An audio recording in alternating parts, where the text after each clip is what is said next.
आरक्षण देने के लिए, 27% आरक्षण देने के लिए ओबीसी को बनाया गया था। अब जब आरक्षण दिया जाना था तो उसके लिए मंडल आयोग बनाया गया, एक आयोग बनाया गया, राष्ट्रीय आयोग, और उसके जो अध्यक्ष थे वो थे वीपी मंडल। जो वीपी मंडल थे उनके नाम पर ही इस आयोग का नाम मंडल आयोग रखा गया। तो देख लीजिए भी बीपी मंडल, सॉरी बीपी मंडल नहीं है, मंडल आयोग, मंडल आयोग।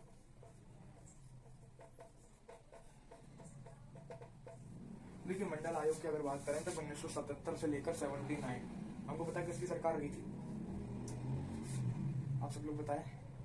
तो सब मोरारजी देसाई की सरकार थी, ठीक है। तो उस समय जो था यह मुद्दा बहुत जोरों से पकड़ा हुआ आया कि भाई साहब हमको क्या चाहिए, हमें चाहिए आरक्षण, हमें चाहिए आरक्षण।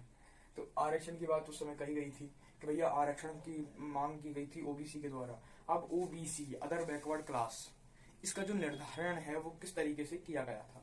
तो सबसे पहले कहा गया था कि भाई ओबीसी, ओबीसी यानी कि अदर बैकवर्ड कास्ट, यानी कि जिनको न तो एससी में रखा गया है, यानी कि अनुसूचित जाति में जो नए हैं, मतलब जो अनुसूचित जाति में नहीं है, जो अनुसूचित जनजाति में नहीं है, वो ओबीसी है, यानी कि अदर बैकवर्ड क्लास या कास्ट, ठीक है। तो उनके लिए कुछ ना कुछ आरक्षण की व्यवस्था करनी चाहिए। तो उस समय आरक्षण का नंबर नहीं दिया गया था कि 27% करनी है कि 50% करनी है, कितनी करनी है। उस समय सिर्फ ये कहा गया था कि भैया आरक्षण आवश्यक है, ठीक है। तो उस समय इस आयोग का 1977 से 79 तक से प्रारंभ हुआ, यह मुद्दा से प्रारंभ हुआ मुद्दा। तो देखिए 1977 से 1979 तक ये मुद्दा प्रारंभ हुआ, परंतु उसके बाद ये मुद्दा ढीला पड़ गया। क्यों पड़ गया? क्योंकि भाई साहब 1979 में मोरारजी देसाई की सरकार गिर चुकी थी।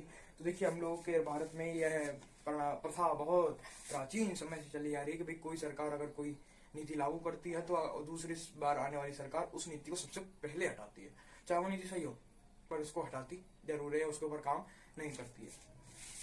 अब उसके ऊपर काम न करने के अलग अलग कारण वो देती है। तो मंडल आयोग को 1979 में इसको बंद कर दिया गया, मतलब बंद नहीं किया गया, यह मुद्दा उठा, परंतु उसके बाद सरकार गिर जाने के कारण यह मुद्दा ज्यादा देर तक काम नहीं कर पाया। पर फिर 1989 में फिर इस मुद्दे ने जोर पकड़ा,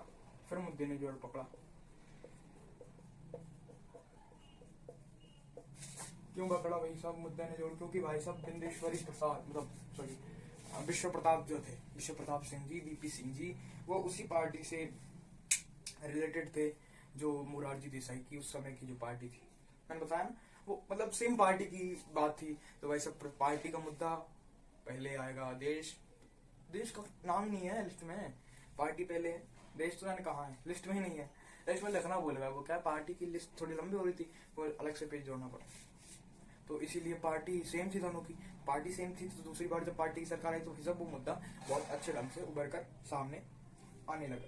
तो भाई सब इस आयोग की जो सिफारिशें थी, वो सिफारिशें ये थी भाई सरकारी नौकरियों में और सरकारी विश्वविद्यालयों में या विद्यालयों में इनको आरक्षण दिया जाए। कितना आरक्षण दिया जाए? 27% आरक्षण दिया जाए, और 27% आरक्षण दिया जाए ओबीसी को। अब जब ये आरक्षण की बात कही गई तो देश में जगह जगह दंगे होने लगे, जगह जगह धरने प्रदर्शन वगैरह होने लगे। क्यों होने लगे? क्योंकि भाई साहब जनरल वालों को तो ये लगने लगा ना कि ये तो मतलब किसी को राजा महाराजा की तरह काम कर रहे हैं कि मेरी तरफ से आपको 50 जागीरें इनाम में दी जाती है, यही तो कर रहे हैं। क्योंकि अगर हम लोग देखिए भाई 27%, 50% की सीटें जर्नल के पास है, 50% आप आरक्षण में दे सकते हैं, ठीक है, यही रूल है। तो 50% में से 49% तो आरक्षण में चला गया। अब आप आगे से आरक्षण कहाँ देंगे? आगे आरक्षण की जगह है ही नहीं। तो 51% सीटों पर सिर्फ जनरल वाले लड़ रहे हैं, और जनरल उस समय ये बात बहुत ज्यादा फैली थी। तो उस समय देश में कई कई जगह दंगे होने लगे, विश्वविद्यालयों में धरने प्रदर्शन होने लगे, सभाएं होने लगी। तो इस तरीके से ये काम चला। अब इस काम के जो सबसे प्रवर्तक थे वो थे कर्पूरी ठाकुर। कर्पूरी ठाकुर कौन थे? कर्पूरी ठाकुर जो थे भाई साहब वो थे उत्तर प्रदेश के। देखिए कर्पूरी ठाकुर जो थे वो उत्तर प्रदेश के नहीं, बिहार के मुख्यमंत्री थे। मुख्य मुख्य मुख्य मुख्य मुख्य मुख्य मुख्य मुख्य बिहार के मुख्यमंत्री थे। कौन मुख्यमंत्री? कर्पूरी ठाकुर, कर्पूरी ठाकुर। तो उन्होंने क्या किया था कि राज्य सूची का विषय भी आरक्षण, तो उन्होंने अपने राज्य में लागू करवा दिया आरक्षण।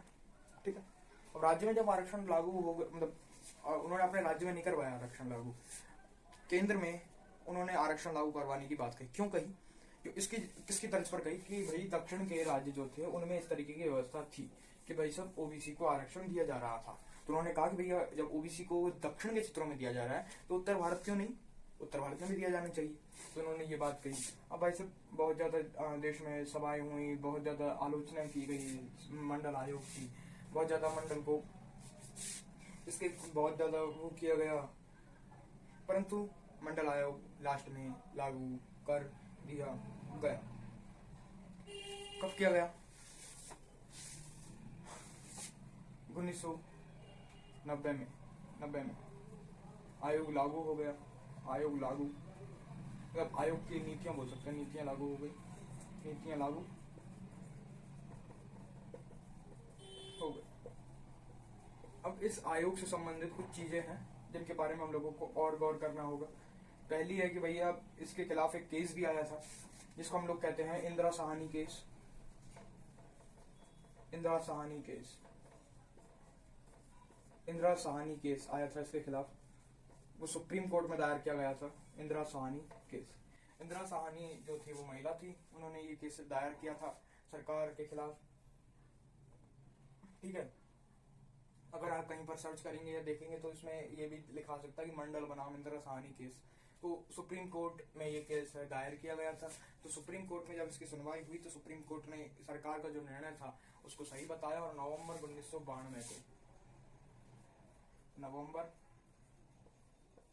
1992 को केस सुप्रीम कोर्ट ने केंद्र सरकार के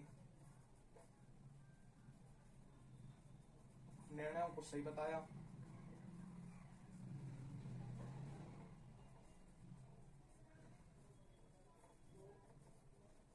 सही बताया। इस तरीके से जो मंडल आयोग है ये समाप्त होता है। अगर आपको स्क्रीनशॉट लेना है तो आप ले सकते हैं। तो देखिए, जैसा कि मंडल आयोग के बारे में कहा गया 1977 से 1979 के मध्य जो जनता पार्टी थी मोरारजी देसाई की, उसने इसको लागू किया था। उसके अलावा देखा जाए तो 1989 में फिर इस मुद्दे ने जोर पकड़ा क्योंकि जनता पार्टी से ही कौन सी पार्टी निकली थी? स्वतंत्र मोर्चा की सरकार निकली थी। तो दोनों की जो नीतियां थी, इस पार्टी की नीतियां वो सेम थी, तो इस वजह से ये मुद्दा ने फिर से जोर पकड़ा। इसके जो समर्थक थे वो थे बिहार के तत्कालीन मुख्यमंत्री कर्पूरी ठाकुर जी। उसके बाद देखा जाए तो केंद्र में 1978 में फिर से आयोग को बैठाया गया। वही 1978 में कि भाई आयोग, हाँ चलो काम करो आयोग, 1978 में आयोग को बिठाया गया। इसको मैं लिखना भूल गया शायद, हाँ तो इसको लिख देते हैं। 1978 में आयोग बिठाया।